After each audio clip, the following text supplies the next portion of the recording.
So in this video, we'll take some time to discuss problem number 4 from the 2024 AP Calc AB and BC free response sets. This is a non-calculator question, and it involves a graph that we will have to use area arguments with. Usually somewhere in the middle of the FRQs, usually position 3 or 4, one of the non-calculator questions, you have to use area arguments with a graph, and in 2024 it happened in this particular problem. So the setup for this one is that the graph of a differentiable function f is shown on the interval -6 to 7. They tell us we've got a horizontal tangent line at x equals -2, so horizontal tangent line right here for this graph. And it's linear from 0 to 7. So beginning at this location here through the end of the graph right here, that is a line segment. So it's a piecewise function that doesn't have a discontinuity at the location where we transition from curve to line. They say R is the region in the second quadrant bounded by F, the vertical line x equals -6, and the two axes. They tell us the area of that region is 12. Part A says that function g is defined as the definite integral from 0 to x of f of t with respect to t. We are asked to find g of -6, g of 4, and g of 6. So the way that you would start each of these calculations is simply by doing what you'd normally do when you're evaluating a function. Take that x and put it in place of that x. So when we do that for g of -6, I end up looking at the integral from 0 to -6 of f of t with respect to t. Now, if you are going to use signed area arguments based on definite integrals that you're evaluating from graphs in the coordinate plane, you do want your limits of integration to be the lower numerical value as the lower limit and the higher numerical value as the upper limit. And you can always flip the limits of integration as long as you remember to negate the sign of that integral. So that's the property that I used from this line to this line. So the integral from -6 to 0 is really going to be the value of the area of region R, so it's going to be 12, but because I flipped my limits of integration, I am going to have to report that result for g of -6 as -12. So the integral itself has a positive value, but the function value g of -6 is negative due to that transition from line 1 to line 2 and the need to flip those limits of integration. Same strategy for g of 4, so we put 4 in place of the x in this function. So what's the integral from 0 to 4 on the graph of f with respect to t? That's not a situation where we have to flip our limits of integration. We do have the lower numerical value as the lower limit, upper numerical value as the upper limit.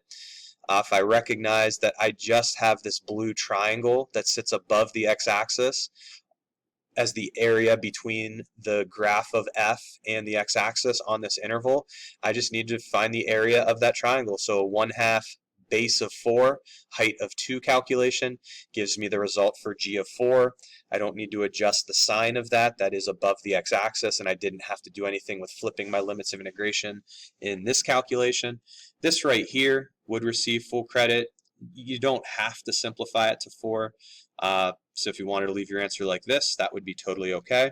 And then we also want to find g of 6. So same strategy, putting 6 in place of the x. I know from 0 to 4, I'm going to be considering that same triangle that sits above the x-axis, but then to move the rest of the way to 6 on the x-axis, my graph actually dips below the x-axis. So this integral value is going to have the positive portion that we considered for the second calculation here, but then I'm going to have to subtract off the area of the smaller triangle with a 1/2 base times height calculation. And this line right here would receive full credit. If you do simplify it, it would go to 3.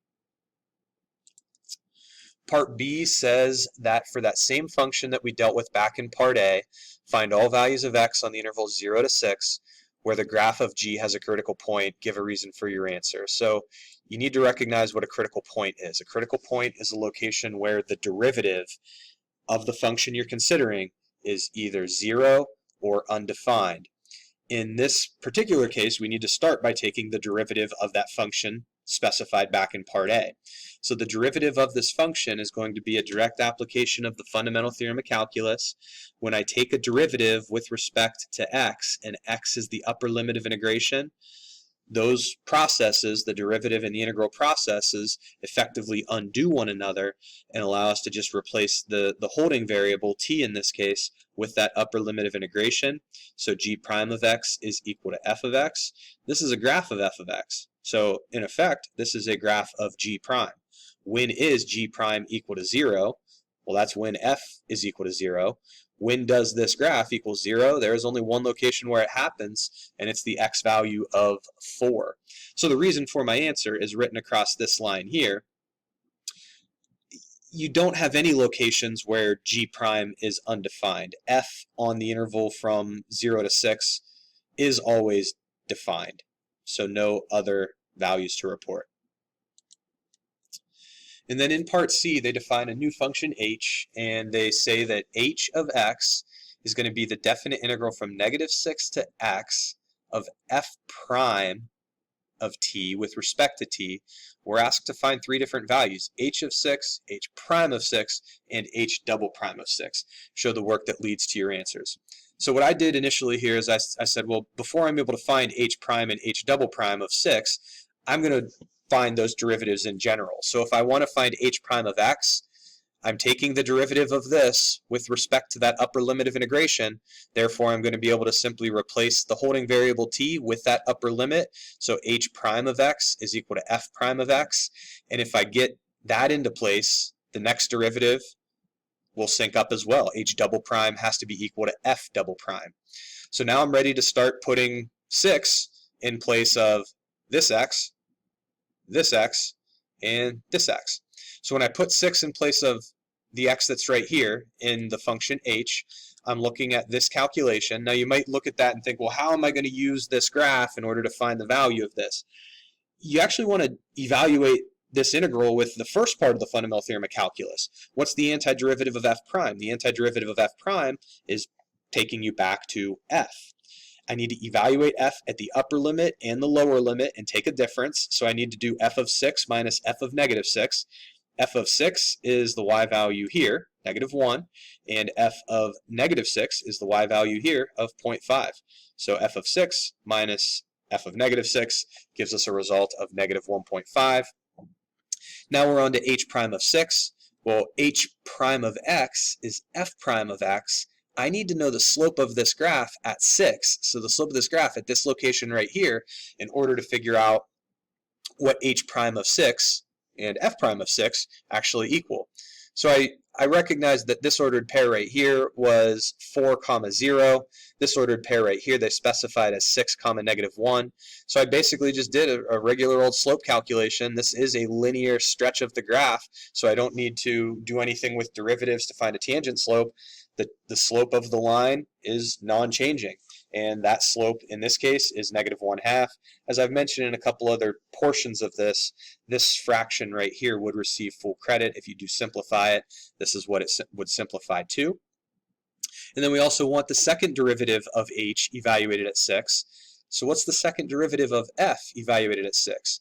So if you think about this, you can do it a couple different ways. I used a concavity argument here. I know the concavity of a line is that it does not have concavity, and that would indicate that the second derivative is 0. So that was my argument. You could have also said, well, because this is a line, the first derivative is a constant, and the second derivative is going to be 0, right? The derivative of a constant value is always going to be 0. So a couple different ways you can reason that out, but you need to arrive at the conclusion that h double prime of 6 is 0.